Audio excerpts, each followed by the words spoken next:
Hello, everyone. This is Gerry Bradley, the 20th president of the University of Louisville, and welcome to my first podcast.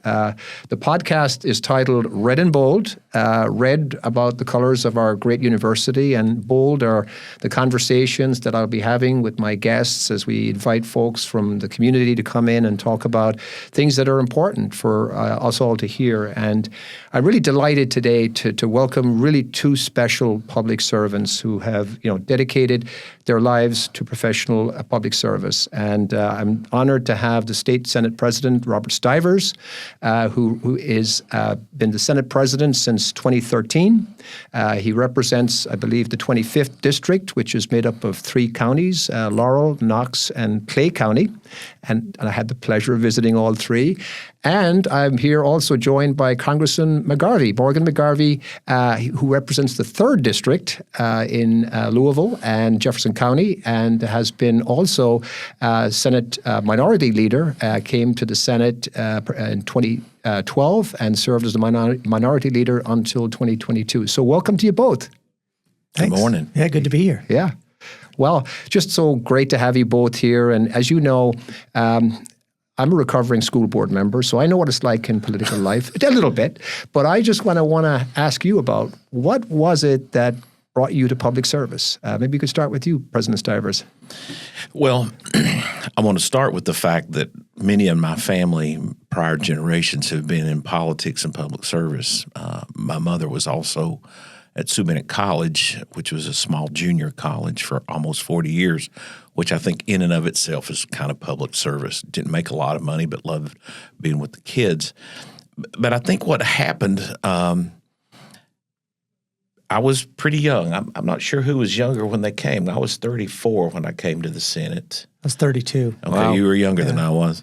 But several people came to me and thought, hey, your family's in politics and you'd be a good candidate to run for something on a regional basis. And actually, I really didn't know what it would be like to be in the Senate.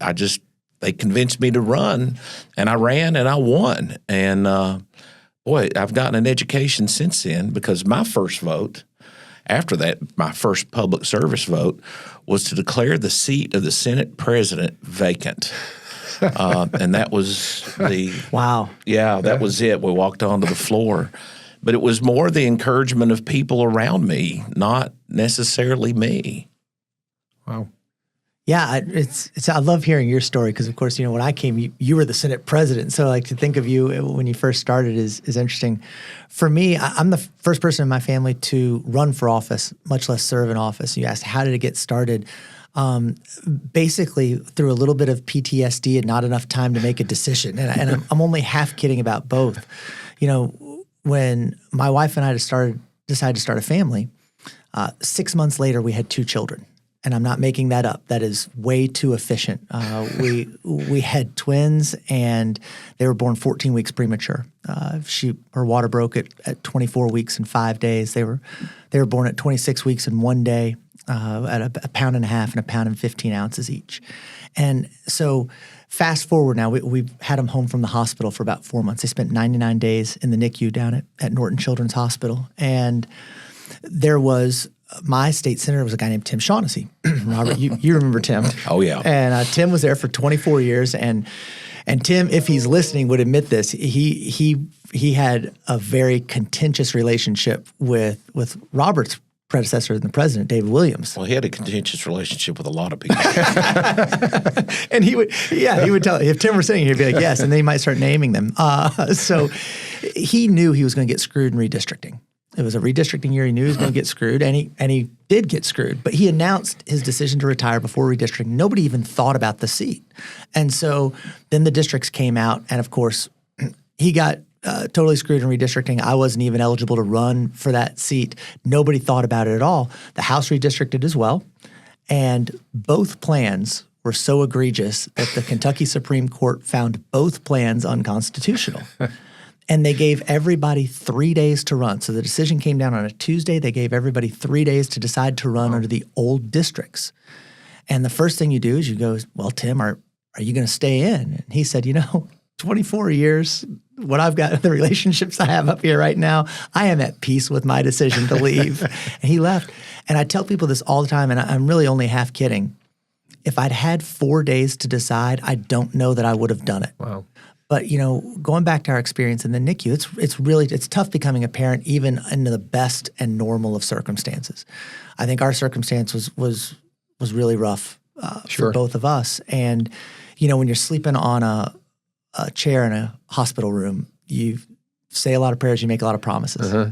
And one of the promises I made is that if I get out of here, we're going to do something about this. We're going to do something about some of the things we've experienced. We're going to do something. My wife made the same promise. And so she's like, wait a second, your promise that means running for office? That's not, I think we can do other things that's about not this. My takeaway from this event. That's not my takeaway from this at all. So I ran, and I truly, and Robert and I didn't really know each other then, but when I ran, I was thinking two things. One, I'm going to get in there, I'm going to try and fix some of the healthcare laws around premature infants. Two, David Williams was the president and did not appear to be going anywhere. And I thought, we've already seen what he wants to do to this district in Louisville, so I'm in office one term at most. I'm going up there for one term. I'm going to make the most of it, and that's what I'm going to do. Got in a 4-way primary and won, and then how things get weird, I won. And the day I won, I actually was in the Senate because Tim had resigned early. And in that time frame, the judge down in David Williams' home county, did he pass away? Eddie Lovelace passed away. Passed away. And Steve Beshear, current Governor Beshear's father, appointed David Williams to serve as the judge down in Cumberland County, right? Is that what it was? And correct. Down in Burkesville. And he left. Robert Stivers became president. We did the districts. It was a district that I ended up being able to hold on to for a while, and now we're sitting here doing a podcast. Yeah. So, you know, that's kind of how I got into it. It's a small world. Oh, I remember that. A lot of events. So I guess, how do you keep yourselves motivated? I know it's a tough job, right? You guys are traveling, you're meeting with constituents, you're, in your case, Congressman McGarvey, you know, flying to Washington, D.C. How do you keep yourselves motivated in your job? I mean, I'm gonna take a couple of things. First of all, in my role as state senator, you represent your district. As Senate president, you have to have a little bit more of a 30,000-foot level. It's kind of like being a dean versus being a president. You've just gone through that transition. yeah, I think I've got a little bit. You've had a school, now you've got the university. Yep. So there's a couple ways I look at it. You know, I go back to my district, and you sit there and you think, how have we changed it? How have we afforded educational opportunities, healthcare opportunities, economic opportunities? Yeah, and you see things that, you know, Eastern Kentucky University has a huge presence now. And I know that's Louisville, but but they are the service region for which we operate in under the regionals. And so we've been able to really upgrade their presence there. And so that's one. And people come up to me and say, you know, Robert, it's great that we have the ability to have better access to higher education. And then I want to come back to something here. Let's talk about Louisville. And you know you've done something positive. Then Morgan and I and Gerald and Julie, the West End Opportunity Partnership, they just announced $8 or $10 million of new projects trying to work on the West End. Again, looking at educational and economic trajectories. And when you see you've done something right and you get up and you think the next day, hey, I've made a difference in somebody's life, then that's what keeps you motivated. And then what keeps you grounded is when you walk into your hometown and somebody looks up at you and says, who are you? Happens to me all the time. It does. It's like, and then you'll literally, I polled my name one time, and I'd been in office probably close to 20 years then. They knew I was something. They just didn't know what I was. Well, he's elected to something, but what is it? So you know that kind of keeps you grounded. Yeah. We think that, oh, hey, we're here at the University of Louisville. Everybody's going to know who we are, but they don't. Yeah. And that really kind of keeps you grounded. You got to go back and stay in contact with people, and you got to do positive things to keep yourself motivated. At least, and you know that you and hear that you've done something different to make a difference for somebody. Yeah, I agree. It's the work that keeps you motivated. It's the work, and it really is. I mean, the cool thing about these jobs, because believe it or not, there are a lot of not cool things about these jobs. Robert's nodding his head. Yeah, I see a lot of affirmative nods here. There's a lot cooler. But how you can really help it was like what you said, Robert. I remember one time I was in the States, and I told the story about how I wanted to get in and make it possible for premature babies to get all that they need in the hospital. And my first year in the legislature, we actually passed it. We passed the first health insurance mandate in 21 years in Kentucky. And I was walking through my neighborhood one night, and an LMPD car went by. And he kind of slowed down. He went a little bit further, and they turned around. And I thought, oh, no. What's this going to be about? What's this going to be? He came back. He pulled down the window, and it was a police officer. And he said, Are you Morgan McGarvey? I said, yes, sir, I am. Kids were with me. And I said, is everything okay? He said, yeah. He got out of the car, and he told me his name. And he said, I just want you to know our son was born at 24 weeks. Wow. And we were able to bring him home from the hospital, and he's alive. Wow. Because of the nutrition and the insurance coverage that he got. And they told me you did that. Wow. And I get chills just thinking about that right now. And when somebody gets out of a car and tells you that they have their child because of something you did, it's an amazing feeling. And so the work keeps you motivated because the jobs they're a lot. And I think people don't see it. Like Robert and I are both sitting here this morning. It's before 9 o'clock in the morning. I've already been on one podcast this morning. Robert's got to be in court on the other end of the state this afternoon. There's a lot that goes into doing these jobs, but when you come together, when you're actually able to do things that really impact people's lives in a positive way, there is nothing else professionally like it. Wow, that's really great.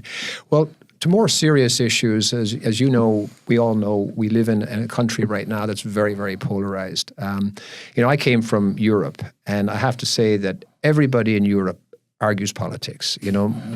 Many of my best friends, were of the opposite political beliefs that I had, and we would have just great arguments, and it was never anything that impacted our friendships, right? And people just do it all the time in Europe. When I came to America, I was struck at how little discourse, folks would have on politics in general. And of course, now we've seen a lot more tension, shall we say, come into the national debate. And I just really want to get your thoughts on, how you've been able to manage even your relationship. I know, I'll start with you, President Stivers. You've worked with Congressman McGarvey for nearly a decade in the Senate.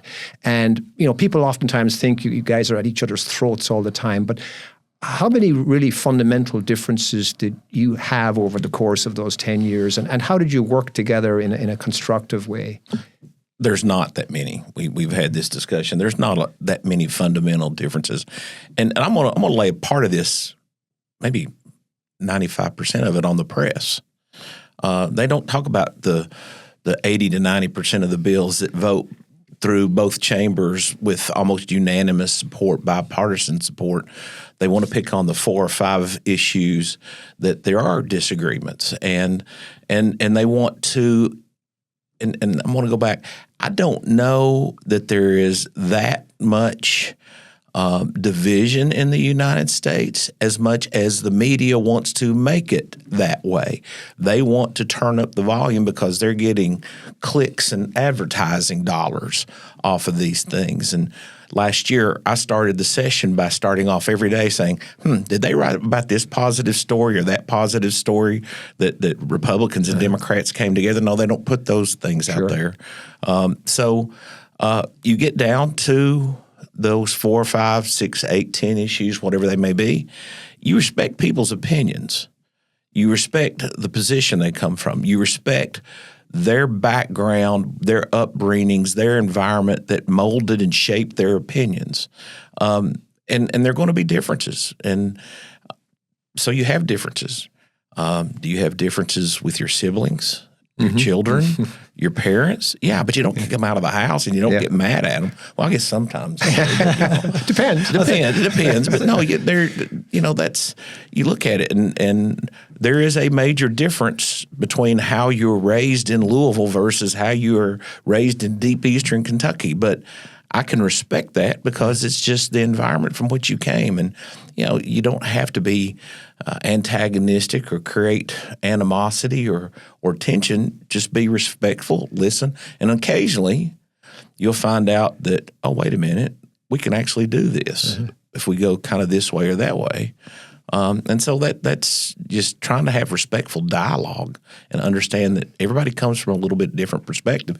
And that applies – I'm going to look at Morgan. He's shaking his head. That applies with Democrats or Republicans with Republicans and with Republicans versus Democrats. So it happens all over. It's just not between parties. No, I think that's right. And, you made me think of a few things, Robert. One, I think the press covers Washington and Frankfurt much like the public follows it, which is like NASCAR. People want to know who wins and who crashes, and that's about it. And so that's what people see. They don't see that there's a lot more that goes on in a race over 500 miles than those two things.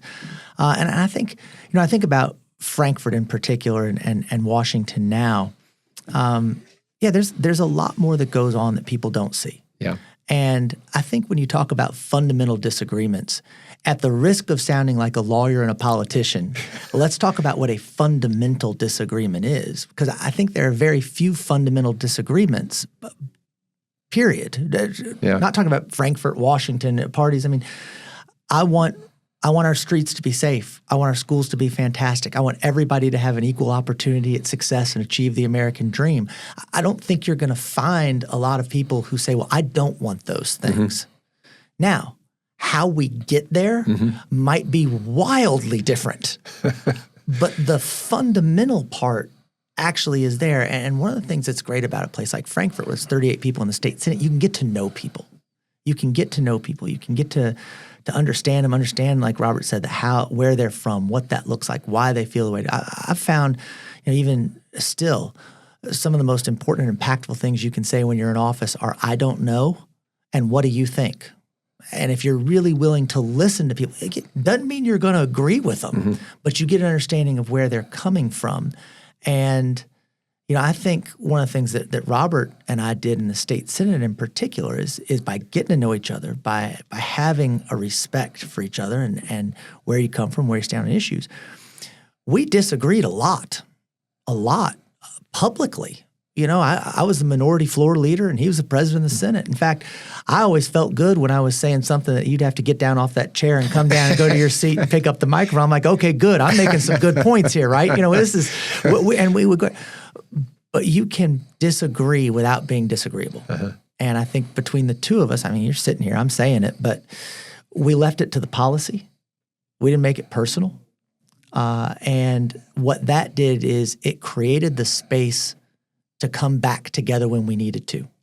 And I knew, you take things away from every place you work. And I've taken things away from Robert from having worked in the state Senate with him. And one is you got to trust people you work with.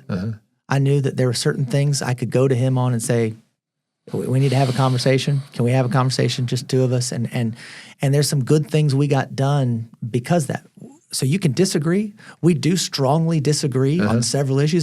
Here we are on a podcast and everybody's like being nice and we're laughing. It's the first podcast, but we have we've had some very public disagreements on some big issues. But I think that we lose sight of the commonality of what we're really all in these offices fighting for. Yeah. Did you want to respond, President Stivers? I agree with that. You walk into a room and I'll be speaking to a room of 50 people and I haven't met any one of them. And I like to walk in and say, I'm going to tell you how much I know about you all and I've never met any one of you. Yeah. You want a good job. Yeah. You want good health care. You want a nice home. You want a safe home. You want to be able to have your weekends at the lake or at their family reunion or watching Little League baseball games. You want to retire safely and leave the place a little bit better off than how you found it, especially for your children. I said, now, how many in this room disagree that I know that much about you all? Nobody will raise their hands because it's those things. And it's Morgan's right. We've had this discussion. A lot of times it's not – the question is not where we are and where we want to be. It's how we get between point A and point Wonderful. B. Yeah. And you probably answered this, Congressman McGarvey, but, for our students and for, so you went in 2023 to the House of Representatives.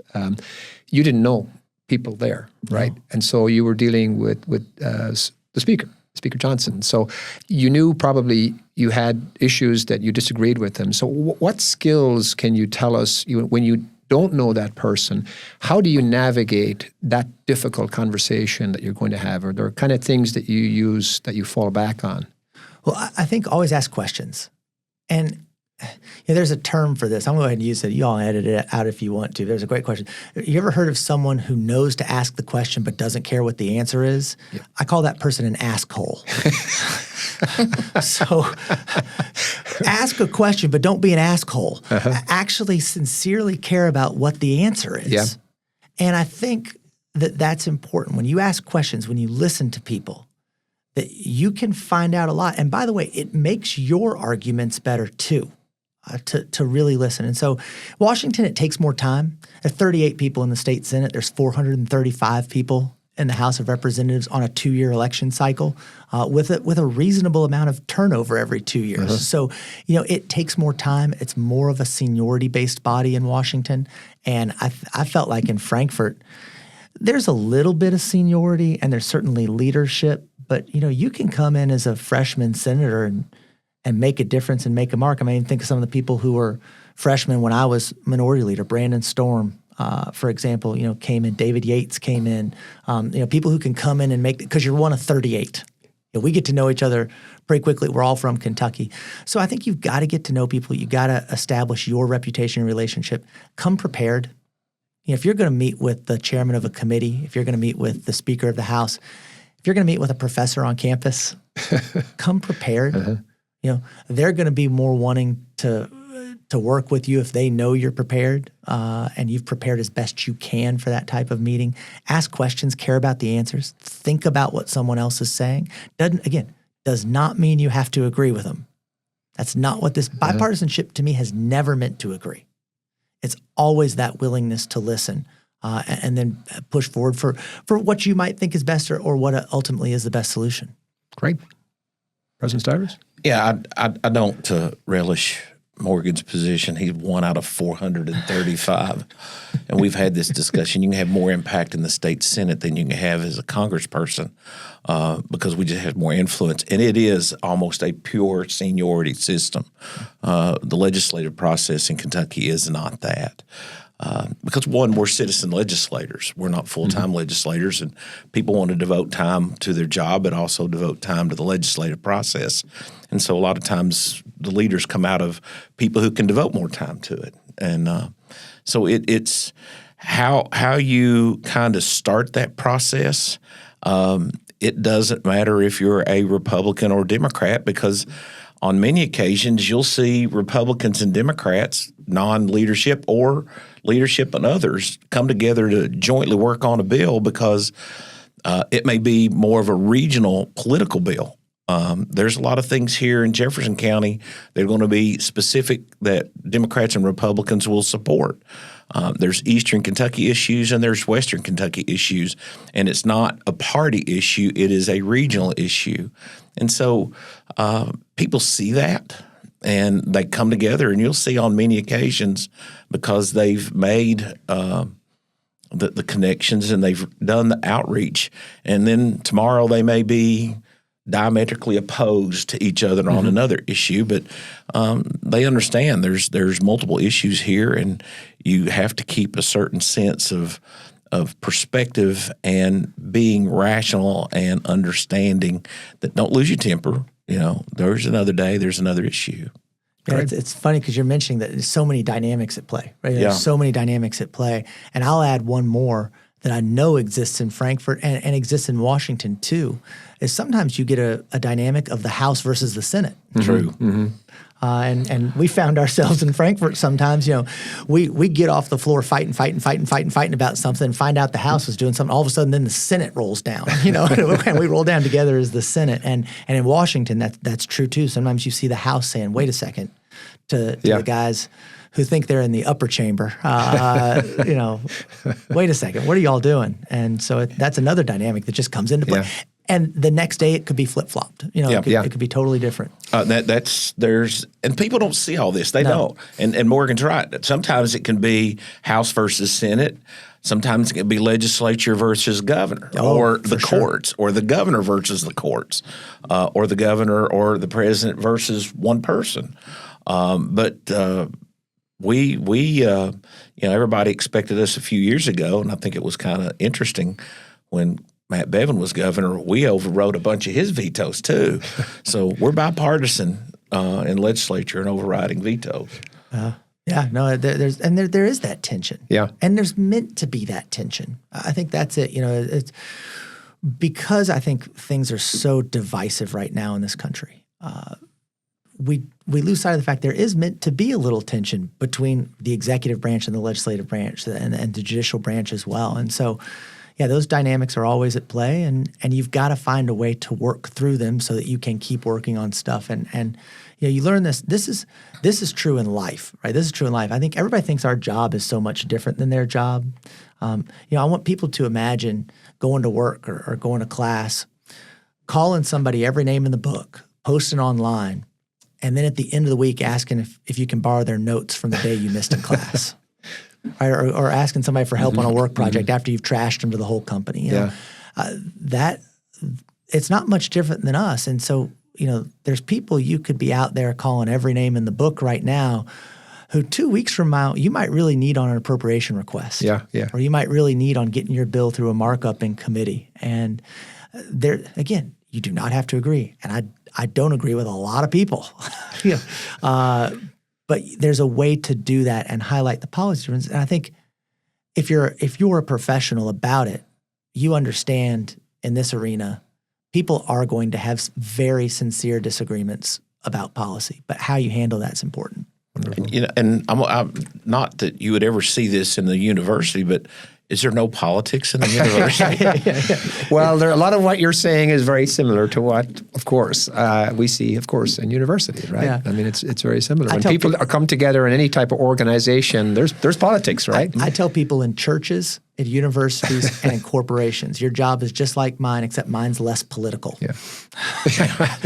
Because at least on ours, you come in knowing exactly which team you're on. Right. And Sometimes you do. Sometimes you do. Probably a few stories there behind that statement. So I guess, thinking back to your own, say, arguments, you'd mentioned about you'd been on the floor and you were always felt good when he had to come. President Stivers had to come back down. Was there an issue that you could think of that you both really had a lot of disagreements on, but you learned from it? I mean, you ended up maybe adopting a different position or modulating your position. I mean, is that something that you can think about in your own experiences? I'm not certain that I can recall a specific instance, but I know it happened because a lot of times we would pass a bill after having contentious arguments on the floor, but you got to understand the process now. You have to transmit it to the other chamber or you have to transmit it to the governor's office. And we would say, wait a minute, they made some pretty good points today. Let's hold that bill before we finish doing the technical things and transmit to wherever it's going.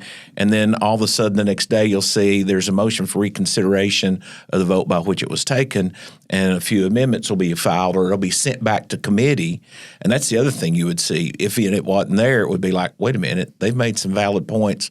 Let's stop this. Let's refer it back to committee and then try to work through some of the things that were said. Some of them may be a pure philosophical difference. Some of them may be a process or logistical difference that you just didn't pick it up. And I know that happened on several occasions. I'm sorry to say this, but we go through 600 to 700 bills to come with one specific, but it did happen. And I refer to it, David Karam, one of my predecessors referred to it as the budget is the ultimate policy document in Kentucky. Sure. And the budget, that happens every year. We're really going through, have you thought about how this impacts, this is what Louisville needs, this is what East Kentucky needs, West Kentucky. So, budget is really, that happens all the time in the budget. But one instance comes to mind where Robert and I worked together on it. We fought on it. It has all the dynamics you talk about. There were Democrat-Republican dynamics. There were absolutely House and Senate dynamics as we got to the end of it. But we came up with a really good, groundbreaking product. And I think it was 2015, Robert, when we did the massive drug reform bill. When this is a problem of opioids that was, ravaging communities from the mountains to Louisville and Lexington to West Kentucky. And we came together, we came up with a product, the end product of that bill.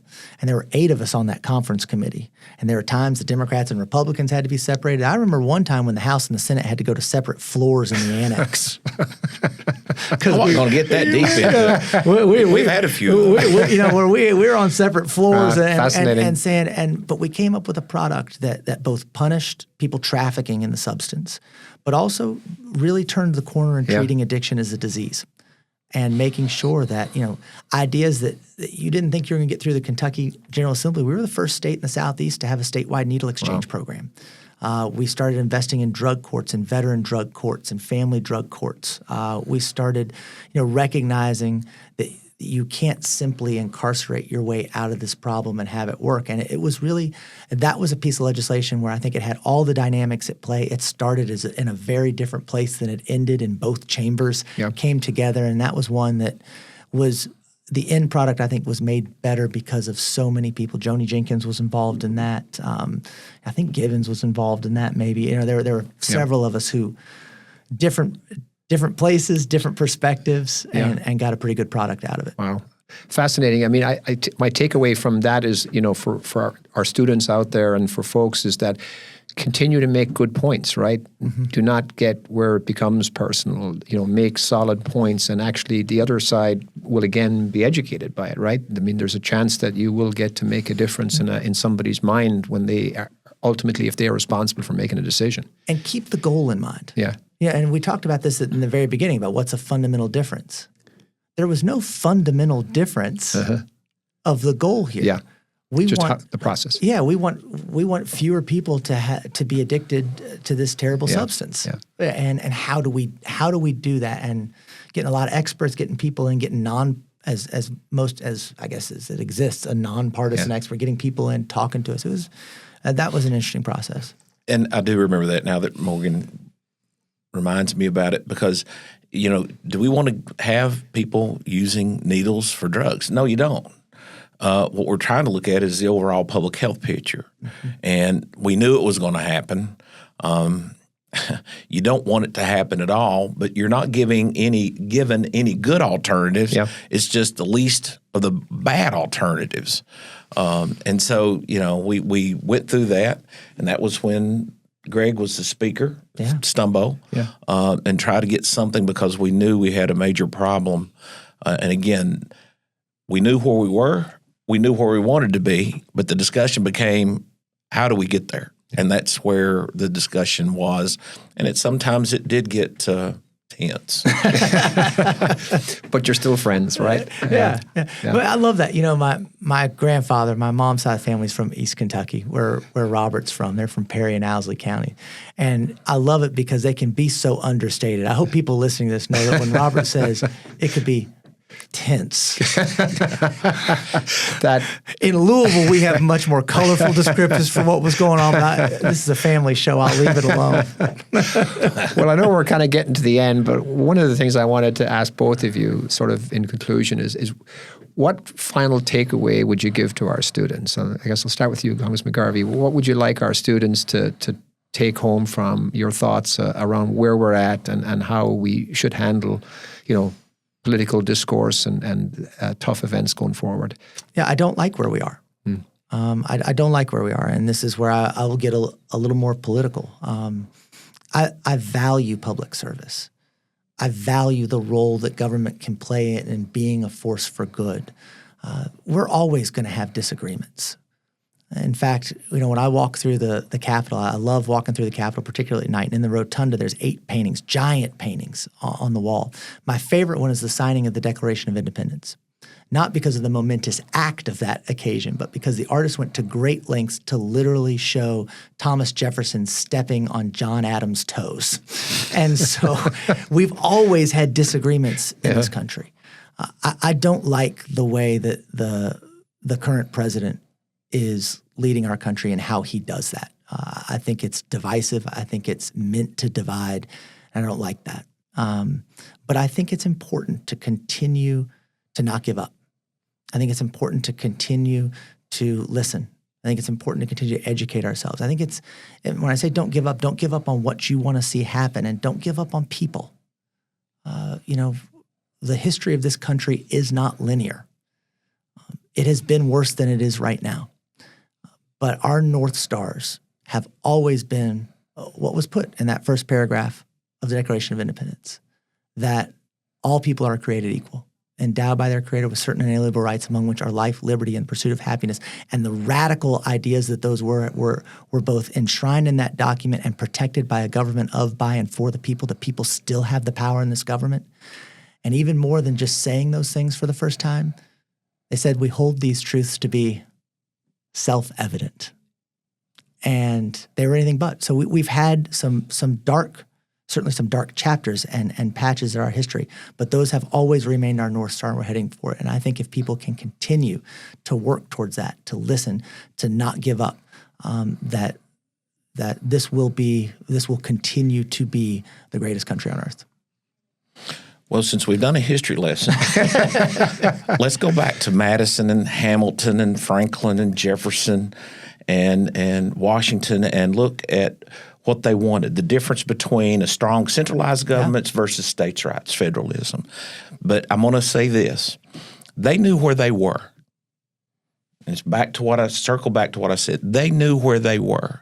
They knew where they wanted to be. They wanted to be a separate independent state with the ability to govern themselves. Taxation without representation. Let's have a tea party. So let's go through that. But they disagreed and had division. That's why you wound up with the Senate and the House, representation based on population, but equal representation based on the fact that you were part of the Union. There was all types of things. It's great to go back and read those letters after we started with an Articles of Confederacy. Yeah. And then after 10 years went to a Constitution. So there was diversity. There was not division in purpose, but there was diversity of opinion. So here's where we're going to disagree. But being agreeable. There you go. I don't think there is that much division in this state. Again, I think the media plays up the division. What I think there is more and more diversity of opinion that can be immediately disseminated. Because when I started, a cycle was 3 days in the media. A cycle now is like 3 hours, if not less. So the diversity, and if people would sit down and say, yeah, we're going to have diversity in our opinions, we know where we want to go to. But we can have diversity of opinions. Back to the family, these people were of the same, our founding fathers, the drafters of our constitutions had the same end result, but they had different and diverse opinions. But they never let the objective of becoming the United States of America ever out of their sight. Wow. Well, thank you so much to both of you. I was interesting when I was looking a little bit at your bios. You have so much in common. You both, did your undergraduate degrees, and you not only do we have a Democrat and a Republican here, but we have a graduate from the University of Kentucky and the University of Louisville's law schools. And when I looked at the fact that both of your parents were involved in public service, in some fashion. I know President Stivers, your father was a judge. I know, as you'd mentioned earlier, your father was an attorney and also worked for a former governor. So, the idea of service seems to have been inbred within your families and to do good. And I'm just so impressed for both of you. And I've gotten to know you pretty well in my new role as president, more so than probably I did when I was provost. But it's just been a pleasure to have the two of you here to have this conversation today. I've learned a lot from you all. It's been a lot of fun. And so I want to thank both of you for your service to this country and to the Commonwealth of Kentucky. We really appreciate you all, and we just wish you both the very best from the University of Louisville. And so with that, I want to thank you, and always remember, go Cards. Thank you. All right, thank you.